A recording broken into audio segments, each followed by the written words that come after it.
Hi friends तुम्हारा सबाई केमन आछो आशा करछि भालो आछो आमिओ भालो आछि। आबारो चले एसेछि आज के एकटा नतून भिडियो निये। आज आमि तोमादेर सामने शेयर करब बीट भाजा। तो चलो रान्नाटा शुरू करा जाक।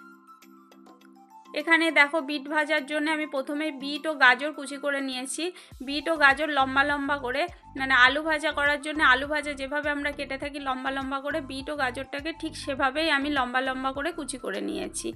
एखाने आमि दुटो बड़ो साइजेर बीट और दुटो गाजर कुचि करे नियेछि। एरपर आमि ग्यासेर फ्लेमटा अन करे एखाने एकटा कड़ाई बसिए दिচ্ছি। कड़ाईटा गरम हওয়া पर्यन्त अपेक्षा करब। तो कड़ाईटा खूब भालोभाबे गरम हो गेছে। এখন আমি এর মধ্যে দিয়ে দেব সরষের তেল। এখানে আমি 3 টেবিল স্পুন পরিমাণে সরষের তেল দিলাম। তেলটা খুব ভালোভাবে গরম হওয়া পর্যন্ত অপেক্ষা করব। তো তেলটা ভালোভাবে গরম হয়ে গেছে। এখন আমি এর মধ্যে দিয়ে দিলাম 1 টেবিল স্পুন পরিমাণে কালো জিরে আর দিয়ে দিচ্ছি দুটো শুকনো লঙ্কা। ফোড়নটাকে খুব ভালোভাবে ভেজে নেব।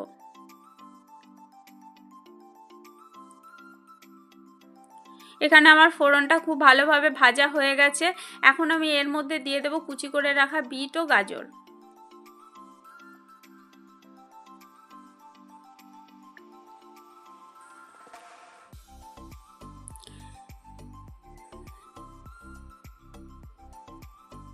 বিট গাজরটাকে ফোড়নের সঙ্গে খুব ভালোভাবে মিশিয়ে নেব।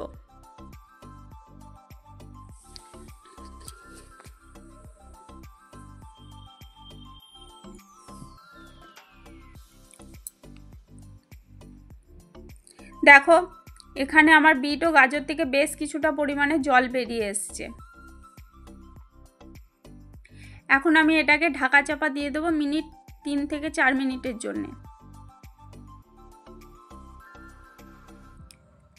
3 থেকে 4 मिनिट पर आमि ढाकाटा खुलछि।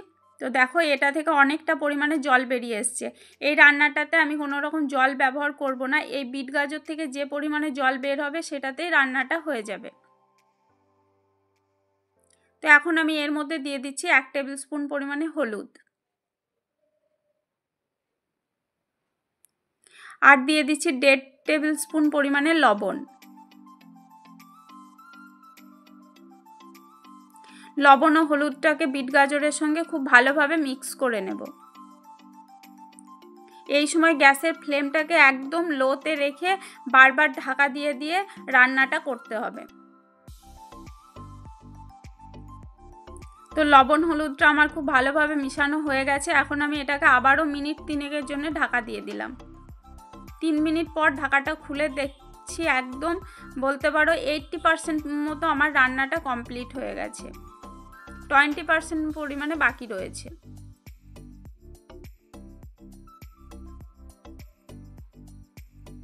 तो आमी खुंतिर साहाज्ये देखे निচ্ছি যে বিট গাজরটা সিদ্ধ হয়েছে কিনা। তো এখানে দেখা যাচ্ছে যে 80% মতো সিদ্ধ হয়েছে, এখনো 20% বাকি রয়েছে। তো ওই জন্য আমি আবারও সমস্ত উপকরণকে খুব ভালোভাবে নাড়াচাড়া করে 4 মিনিটের জন্য এটাকে আবার ঢাকা চাপা দিয়ে দেব।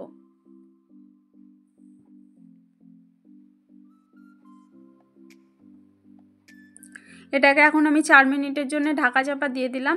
4 মিনিট পর আমি ঢাকনাটা খুলে দেখছি রান্নাটা বলতে পারো আমার একদম প্রায় কমপ্লিট হয়ে গেছে।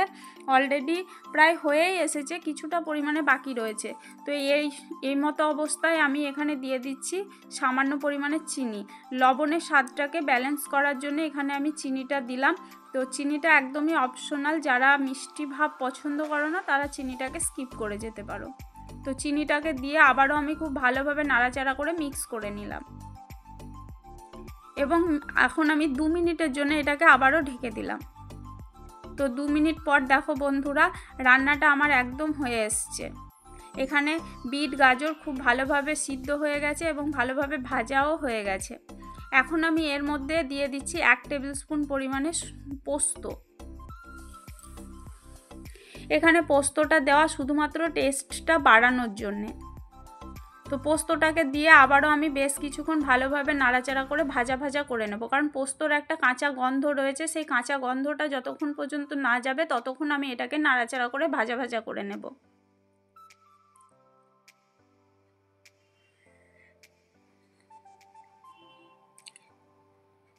তো পোস্তটা দিয়ে আমার এখানে খুব ভালোভাবে ভেজে নেওয়া হয়ে গেছে বন্ধুরা, এবং এখানে আমার একদম রেডি হয়ে গেছে বিট ভাজা। তো দেখো দেখতে কত সুন্দর হয়েছে এবং কালারটাও কত সুন্দর লাগছে। তোমরা একবার হলেও বাড়িতে এটা অবশ্যই ট্রাই করো। তো আজকের ভিডিওটা যদি তোমাদের কোনো অংশে ভালো লেগে থাকে তবে একটা লাইক, কমেন্ট, শেয়ার করতে ভুলো না বন্ধুরা। তো আজকের মতো টাটা, আবার দেখা হবে নতুন আর একটা নতুন ভিডিও নিয়ে। ততক্ষণের জন্য সবাই ভালো থেকো, সুস্থ থেকো, টাটা।